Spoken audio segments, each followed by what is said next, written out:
The Devil with the Three Golden Hairs, a fairy tale by the brothers Grimm, as narrated by Leffler. There was once a poor woman who gave birth to a little son, and as he came into the world with a caul on, it was predicted that in his 14th year he would have the king's daughter for his wife. It happened that soon afterwards the king came into the village, and no one knew that he was the king. And when he asked the people what news there was, they answered, "A child has just been born with a caul on. Whatever anyone so born undertakes turns out well. It is prophesied too that in his 14th year he will have the king's daughter for his wife." The king, who had a bad heart and was angry about the prophecy, went to the parents and, seemingly quite friendly, said, "You poor people, let me have your child and I will take care of it."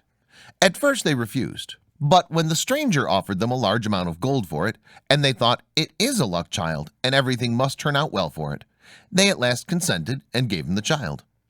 The king put it in a box and rode away with it until he came to a deep piece of water. Then he threw the box into it and thought, "I have freed my daughter from her unlooked-for suitor." The box, however, did not sink, but floated like a boat, and not a drop of water made its way into it.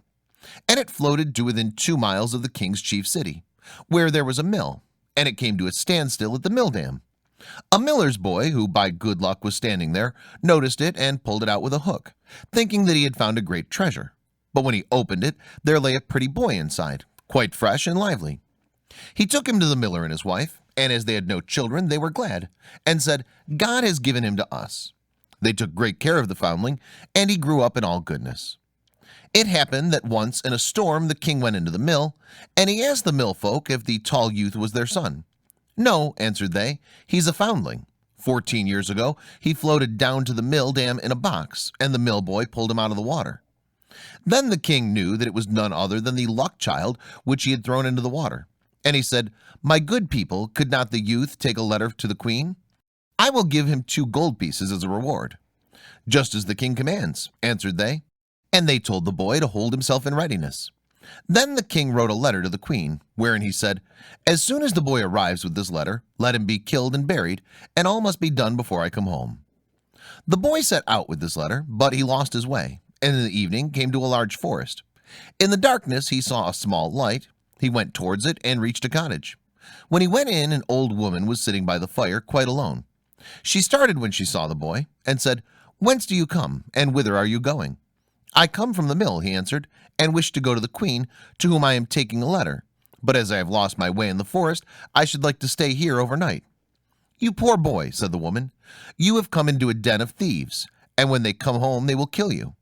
"Let them come," said the boy, "I am not afraid, but I am so tired that I cannot go any farther." And he stretched himself upon a bench and fell asleep.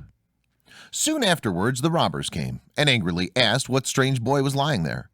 "Ah," said the old woman, "it is an innocent child who has lost himself in the forest, and out of pity I have let him come in. He has to take a letter to the queen." The robbers opened the letter and read it, and in it was written that the boy, as soon as he arrived, should be put to death. Then the hard-hearted robbers felt pity, and their leader tore up the letter and wrote another, saying that as soon as the boy came, he should be married at once to the king's daughter. Then they let him lie quietly on the bench until the next morning, and when he awoke they gave him the letter and showed him the right way. And the queen, when she had received the letter and read it, did as was written in it, and had a splendid wedding feast prepared, and the king's daughter was married to the luck child. And as the youth was handsome and agreeable, she lived with him in joy and contentment. After some time the king returned to his palace and saw that the prophecy was fulfilled, and the luck child married to his daughter. "How has that come to pass?" said he. "I gave quite another order in my letter." So the queen gave him the letter, and said that he might see for himself what was written in it. The king read the letter, and saw quite well that it had been exchanged for the other. He asked the youth what had become of the letter entrusted to him, and why he had brought another instead of it. "I know nothing about it," answered he. "It must have been changed in the night when I slept in the forest." The king said in a passion, "You shall not have everything quite so much your own way. Whoever marries my daughter must fetch me from hell 3 golden hairs from the head of the devil. Bring me what I want, and you shall keep my daughter." In this way the king hoped to be rid of him forever. But the luck child answered, "I will fetch the golden hairs. I am not afraid of the devil." Thereupon he took leave of them and began his journey. The road led him to a large town, where the watchman by the gates asked him what his trade was, and what he knew. "I know everything," answered the luck child. "Then you can do us a favor," said the watchman. If you will tell us why our market fountain, which once flowed with wine, has become dry and no longer gives even water. That you shall know, answered he, only wait until I come back. Then he went farther and came to another town. And there also the gatekeeper asked him what was his trade and what he knew. I know everything, answered he. Then you can do us a favor and tell us why a tree in our town, which once bore golden apples, now does not even put forth leaves. You shall know that, answered he, only wait until I come back. Then he went on and came to a wide river over which he must go. The ferryman asked him what his trade was and what he knew. I know everything, answered he. Then you can do me a favor, said the ferryman, and tell me why I must always be rowing backwards and forwards and am never set free. You shall know that, answered he, only wait until I come back. When he had crossed the water and found the entrance to hell, it was black and sooty within, and the devil was not at home, but his grandmother was sitting in a large armchair. What do you want? Said she to him, but she did not look so very wicked. I would like to have 3 golden hairs from the devil's head, answered he, else I cannot keep my wife. That is a good deal to ask for, said she. If the devil comes home and finds you, it will cost you your life. But as I pity you, I will see if I cannot help you. She changed him into an ant and said, creep into the folds of my dress, and you'll be safe there. Yes, answered he, so far so good. But there are 3 things besides that I want to know. Why a fountain which once flowed with wine has become dry and no longer gives even water. Why a tree which once bore apples does not even put forth leaves. And why a ferryman must always be going backwards and forwards and is never set free. Those are difficult questions, answered she, but only be silent and quiet and pay attention to what the devil says when I pull out the 3 golden hairs. As the evening came on, the devil returned home. No sooner had he entered than he noticed that the air was not pure. I smell man's flesh, said he. All is not right here. Then he pried into every corner and searched, but could not find anything.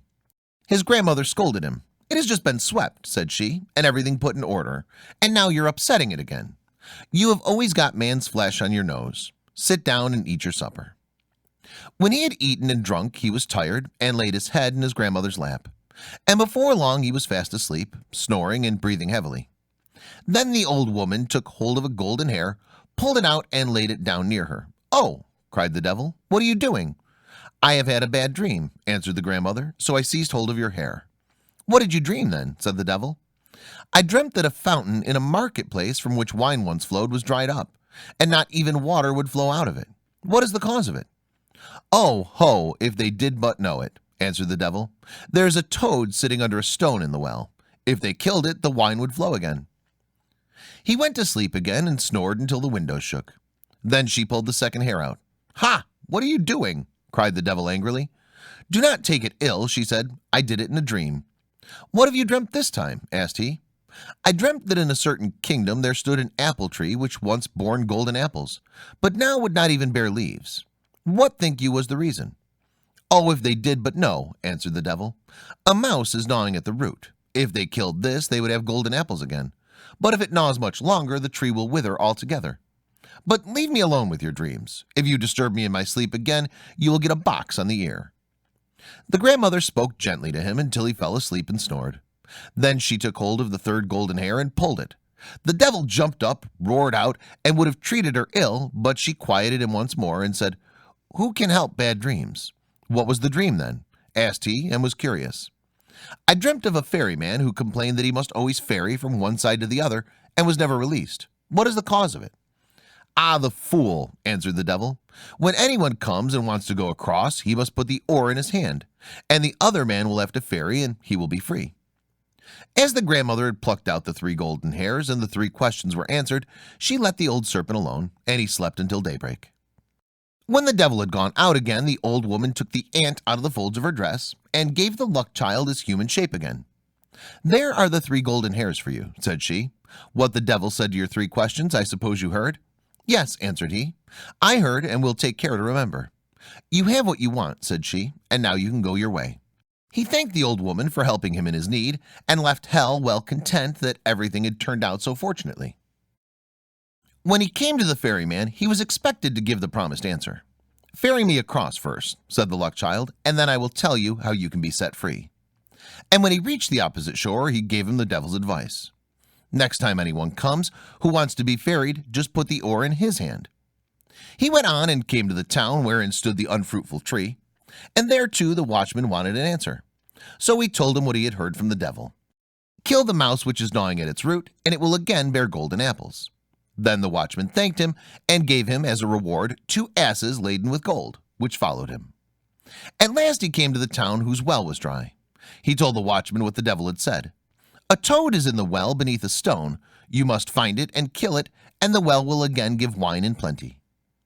The watchman thanked him and also gave him 2 asses laden with gold. At last the luck child got home to his wife, who was heartily glad to see him again and to hear how well he had prospered in everything. To the king he took what he had asked for, the devil's 3 golden hairs. And when the king saw the 4 asses laden with gold, he was quite content and said, Now all the conditions are fulfilled, and you shall keep my daughter. But tell me, dear son-in-law, where did all that gold come from? This is tremendous wealth. I rode across a river, answered he, and got it there. It lies on the shore instead of sand. Can I too fetch some of it? Said the king, and he was quite eager about it. As much as you like, answered he. There's a ferryman on the river. Let him ferry you over, and you can fill your sacks on the other side. The greedy king set out in all haste, and when he got to the river, he beckoned to the ferryman to put him across. The ferryman came and bade him get in, and when he got to the other shore, he put the oar in his hand and sprang out. But from this time forth, the king had to ferry as a punishment for his sins. Perhaps he is ferrying still. If he is, it's because no one has taken the oar from him.